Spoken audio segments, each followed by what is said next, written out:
Hello hi అండి అందరికీ welcome back to our channel 92.5 jewellery for sale. ఈరోజు మీకు 92.5 silver with gold polish moissanite pendant set చూపిస్తానండి.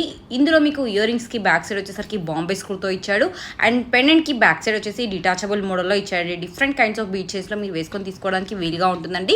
నేను సపరేట్గా ఇయర్ రింగ్స్ కూడా చూపిస్తాను చూడండి. ఇందులో కంప్లీట్గా మీకు మోజనైట్ స్టోన్స్ ఇచ్చాడండి అండ్ బాటమ్ పార్ట్లో వచ్చేసరికి బిగ్ సైజ్ కార్వింగ్ కోరల్ స్టోన్ని యూజ్ చేశాడండి. ఇయర్ రింగ్స్కి బ్యాక్ సైడ్ వచ్చేసి ఇలా బాంబే స్క్రూతో ఇచ్చాడు with 92.5 silver hallmarked jewellery అండి. అండ్ పెండెంట్ కూడా చూపిస్తాను చూడండి సపరేట్గా. అండ్ ఇది వచ్చేసి పెండెంట్ అండి. పేరప్ వచ్చేసి మీకు పెండెంట్ కావాలంటే పెండెంట్ కూడా చేసిస్తాను, ఇయర్ రింగ్స్ కావాలంటే ఇయర్ రింగ్స్ కూడా చేసిస్తానండి. మేకింగ్ ప్రాసెస్ వచ్చేసి 2 to 3 వీక్స్ అయితే పడుతుందండి. మీకు కనుక ఈ జ్యువెలరీ నచ్చితే స్క్రీన్ షాట్ తీసి కింద ఉన్న వాట్సాప్ నెంబర్కి ప్రైస్ డీటెయిల్స్ కోసం మెసేజ్ చేయండి. మీరు ఎలా ఆర్డర్ చేయాలనేది కూడా కింద డిస్క్రిప్షన్లో మెన్షన్ చేశాను అండ్ కింద ఇంకో వీడియో కూడా లింక్ చేసి పెట్టాను, అది కూడా చూడండి. ప్లీజ్ సబ్స్క్రైబ్ చేయడం మర్చిపోకండి.